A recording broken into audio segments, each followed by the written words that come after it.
السلام عليكم ورحمة الله وبركاته. أهلا بكم متابعينا الكرام، فيديو جديد النهاردة وتكملة لأجزاء سابقة اللي هم الثلاث أجزاء الخاصين بالفيديو الخاص بالطبعة أو إصلاح الطبعة ال 3005. ده الجزء الرابع وإن شاء الله ده الجزء الأخير. تكملوا للآخر بإذن الله، وهيكون في بعض النصائح لحضرتك. إن شاء الله الفيديو يعجبكم. يلا بينا ندخل على الفيديو على طول.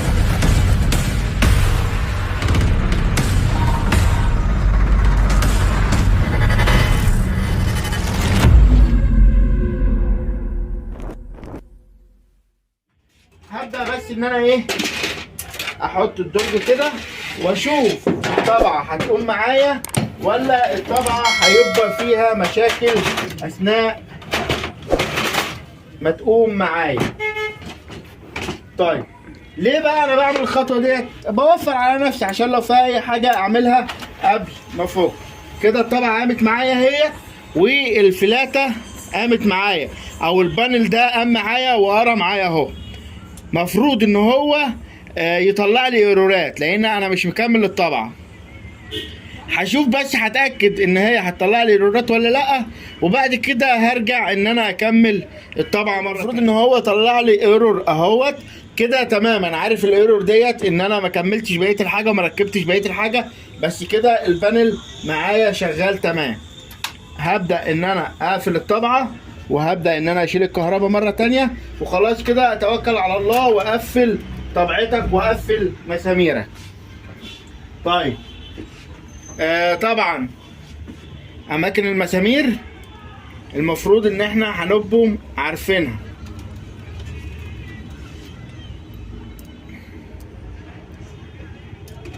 طبعا هقفل المسامير بقى عشان وقت الفيديو وارجع لكم مرة تانية. تمام كده ركبنا المسامير. رجعت لكم بعد ما ركبنا المسامير. هبدأ ان انا اركب زرار الاون والاوف، وزرار الاون والاوف هيركب هنا في الجزء ده كده، ودي تبقى كده وتخش في مكانها، واجربه ان هو يفتح ويقفل معايا اهو، اون واوف. تمام كده. اتاكد بس ان هي مرتاحه في مكانها، وبعد كده اديها المسمار الخاص بيها. تمام كده تمام. هنبدأ بعد كده ان احنا نركب الجزء الخاص بالمروحة بتاعتنا. طيب الجزء الخاص بالمروحة بتاعتنا بيركب في المكان ده، بتخش في السوكت ده، بيخش هنا كده اهوت. السوكت ده بيخش هنا كده، وبعد كده بنجيبها على الجزء ده وبالمسمار الجميل بتاعنا، وهنحط المسمار الجميل بتاعنا. مسمار هنا كده اهو،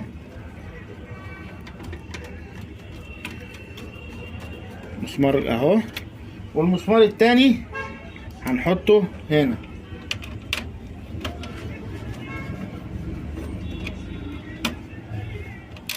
تمام. هو مكان المسمار هنا، بس الجزء ده شكله مكسور اهو، مش مشكلة. بعد كده هنعمل ايه؟ هنحط السوكت بتاعه في مكانه. هتلاقي جزء فيه سوكت فاضي معاك هتحطه في مكانه كده اهو. تمام. بعد كده هبدأ ان انا اركب الجزء الخاص بالوحدة دي اهو.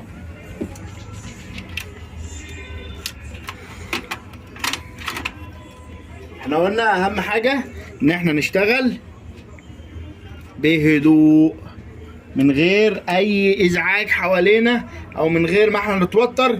كوبايه القهوه بتاعتك الجميله او كوبايه الشاي الجميله بتاعتك، وتتعامل كده بالراحه واحده واحده اهو.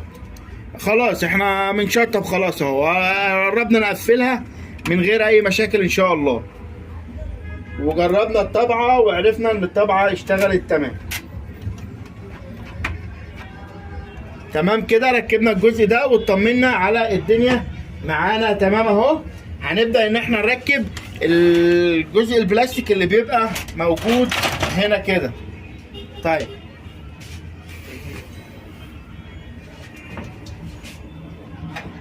اهوت الجزء البلاستيك ده اهو.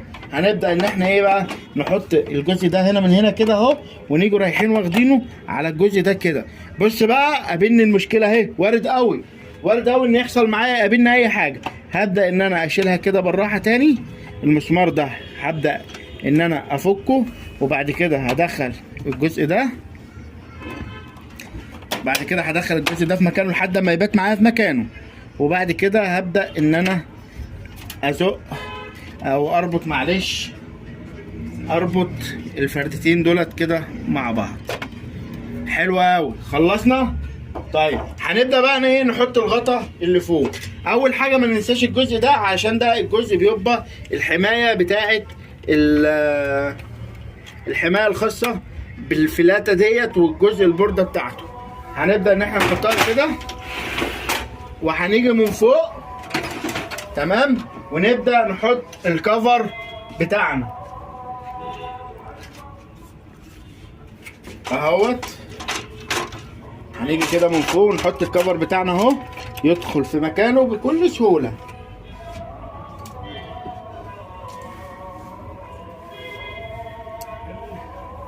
بكل سهوله ان شاء الله. هنبدا ان احنا نحط المكونات بتاعتنا كلها مره تانيه.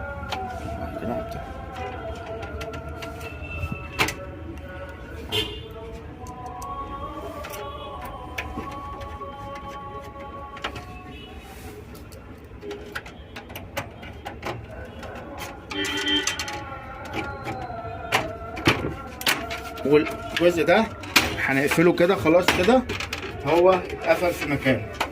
نرجع تاني للجزء بتاعنا ده. دلوقتي انا اقدر ان انا اجرب الطبعه من غير ما اقفل بقيه الحاجات.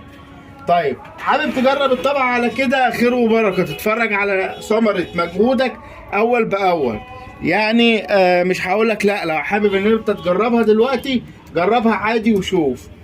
طبعا لو انت متاكد من شغلك، وعلشان بالنسبه لي وقت الفيديو هبدا ان انا اقفل بقيه الاجزاء الخاصه بالطبعه. هبدا ان انا اجيب الجزء ده كده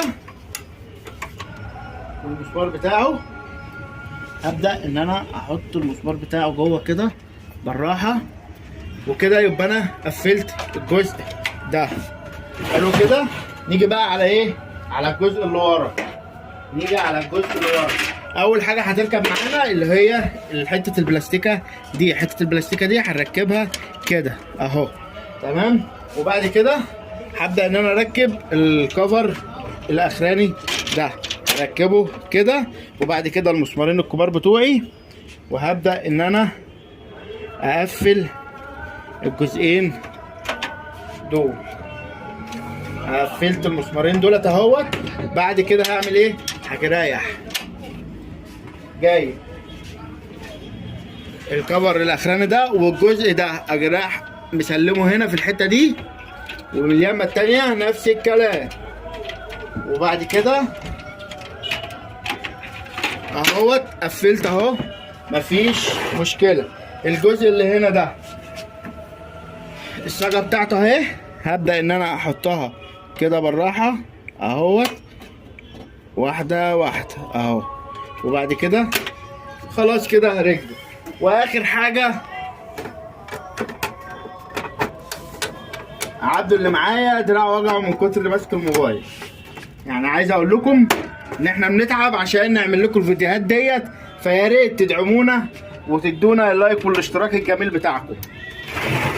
كده انا بدات ان انا قفلت الطبعه وظبطت كل حاجه ودنيتي تمام، وبجرب الطبعه حاليا وبشوف الطبعه هتديني مشاكل ولا مش هتديني مشاكل.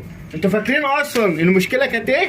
المشكله كانت ان هي لما تيجي تصور ورقه او ورقتين تطلعهم وما يبقاش في مشاكل، تصور اكتر من ورقتين، 5 ورقات، 10 ورقات، 15 ورقه، تبدا تعمل لك مشكله.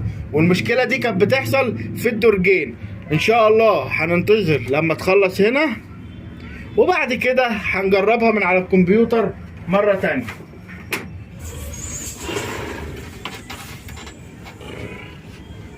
طيب تمام كده، هو بيديني بروسيسنج اهوت، ودلوقتي الطبعه مدياني ريدي.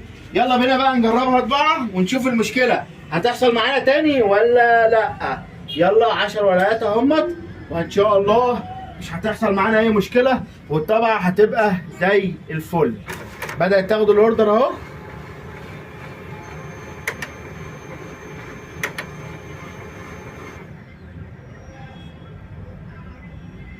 هو هنا المفروض ان هو مش قاري الورق هنا، فهبدأ ان انا احط له الورق في الدرج اللي تحت اهو علشان خاطر يبدأ يشتغل معايا، واقول له يس.